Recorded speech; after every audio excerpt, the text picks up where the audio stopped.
It was a crisp Tuesday afternoon, and I was hauling 4 grocery bags up to my porch, the plastic handles digging into my palms.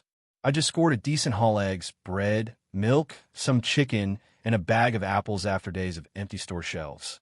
Leave EYing alone. I don't need much, but these were hard-won essentials, and I was feeling pretty good about it. That is, until She Saw appeared. Laura Bennett, the self-proclaimed queen of our neighborhood's homeowners association, came striding up my walkway like a hawk zeroing in on a mouse. Her eyes locked onto my bags, and I swear I saw a glint of something predatory in them. "You've got way too many groceries for someone who lives by himself," she snapped, her voice dripping with accusation. Before I could even process what was happening, her hand darted toward one of my reusable bags. "My kids need food more than you do, Tom. This is just selfish." I yanked the bags back, my heart pounding. "Excuse me? These are I Saw groceries. I paid for them. You're not taking them." Laura's face twisted into a scowl, and she actually lunged, grabbing for a bag. "You don't need all this. I've got 3 hungry kids at home. This is practically hoarding in a crisis." We were locked in the most absurd tug-of-war of my life, right there on my front porch, when Mrs. Chun from across the street stepped out. "I'm recording this, Tom," she shouted, holding up her phone. "Want me to call the cops?" Laura froze, her grip loosening for a split second, but then she jabbed a finger in my face. "You'll regret this, Tom. I'm calling the police myself. Hoarding during a shortage via OLAT's community rules, and I'm the one with real authority here." She stormed off, already tapping at her phone like she was dialing 911. Little did I know, this was just the opening act of a nightmare I never saw coming. I moved into Willow Creek Estates 8 months earlier, drawn by the tidy lawns and quiet streets. Sure, there was an HOA, but I figured that just meant nice landscaping and maybe a community pool. I'm a software developer, working from home, keeping to myself, pretty much the ideal neighbor. Quiet, responsible, no drama. For the first few months, everything was fine. I went to one HOA meeting where I met Laura Bennett, the association president. Her smile was all teeth, no warmth, as she grilled me about my job, my plans for a family, and whether I understood the standards of excellence Willow Creek demanded. I should have seen the red flags, but I just nodded and slipped back into my low-key life. That worked until a massive storm hit 3 weeks ago, knocking out power and messing up supply chains. Grocery stores turned into battlegrounds, with shelves cleared out faster than you could blink. Since I work from home, I could zip out when I got alerts about restocks.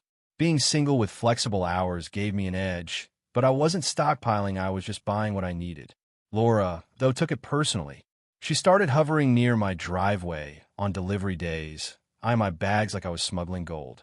One day, I caught her poking through my recycling bin, counting my empty pasta boxes. "Must be nice to eat so well during a shortage," she sneered when she saw me watching. "Some of us have families to feed, you know." I gave her a tight smile and went inside, but it only got worse. She started making snide comments every time I brought in groceries: "Another feast for the bachelor?" or "Stocking up while the rest of us struggle." I tried to ignore her, hoping she'd move on. Then came the text. Somehow, she'd gotten my number from the HOA directory and sent me a novel-length message, guilt-tripping me about how families were suffering while single residents were overstocking. She demanded I donate groceries to priority community members like her. I texted back, politely declining and suggesting she try local food banks. That's when she lost it. Her reply was a rant about my lack of community spirit and how the HOA board would deal with problematic residents like me at the next meeting. I started SAVYing every text, jotting down every encounter, my gut telling me this wasn't going to end well. Last Tuesday, it all hit the fan. After a week of stores being picked clean, I finally scored my grocery haul. Nothing crazy, just the basics. I was carrying the last bags from my car when Laura appeared at the edge of my driveway, arms crossed, eyes blazing. "Hoarding again, Tom," she hissed, stepping closer. "The rest of us are struggling to feed our kids." I took a deep breath. "Laura, these are normal groceries. I'm not hoarding." She followed me right up to my porch. "You live alone. You don't need all that. My kids haven't had fresh fruit in days." As HOA president and a mother, I have priority. I set the bags down, trying to stay calm. I get that stores are tight, but these are mine. I can share restock alerts if you want. Her voice shot up. Alerts don't feed my children. I need those groceries. You're violating the community spirit clause. I was pretty sure no such clause existed, but before I could argue, she grabbed 2 of my bags. I'm taking these. File a complaint if you want boards on my side. My pulse spiked. Laura, let go of my groceries. This is theft. She tugged harder. It's resource redistribution.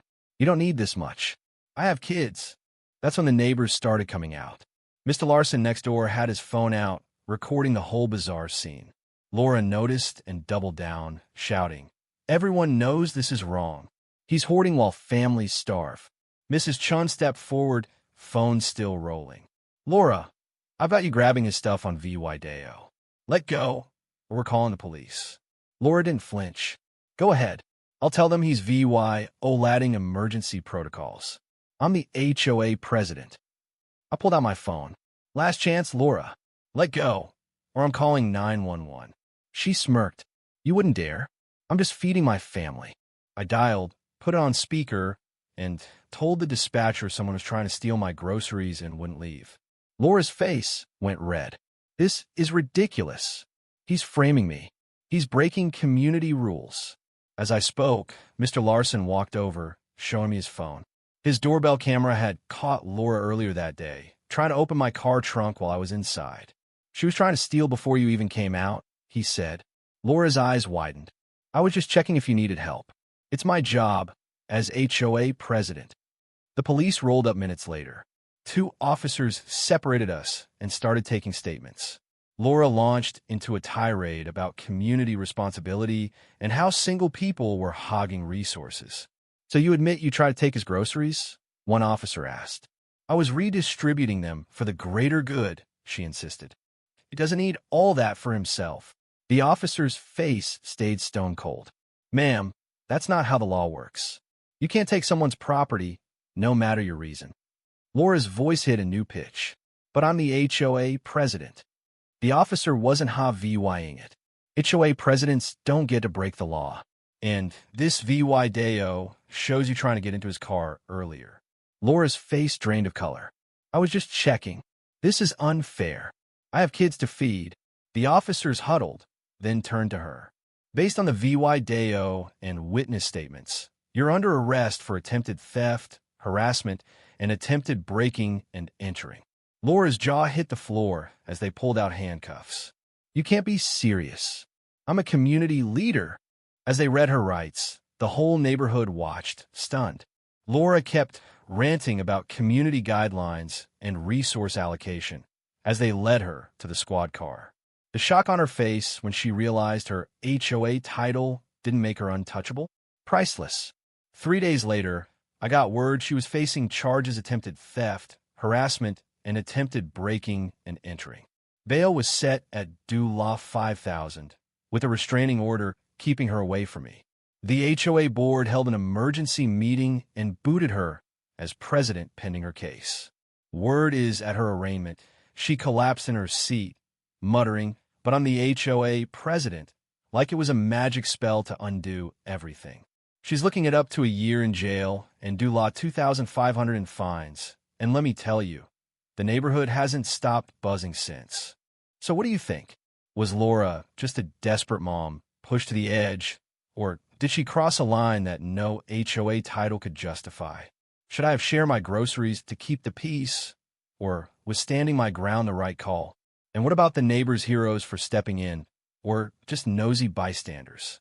Drop your thoughts in the comments. Hit that like button if this story got your blood pumping, and subscribe for more wild neighborhood drama. Let's get this debate going.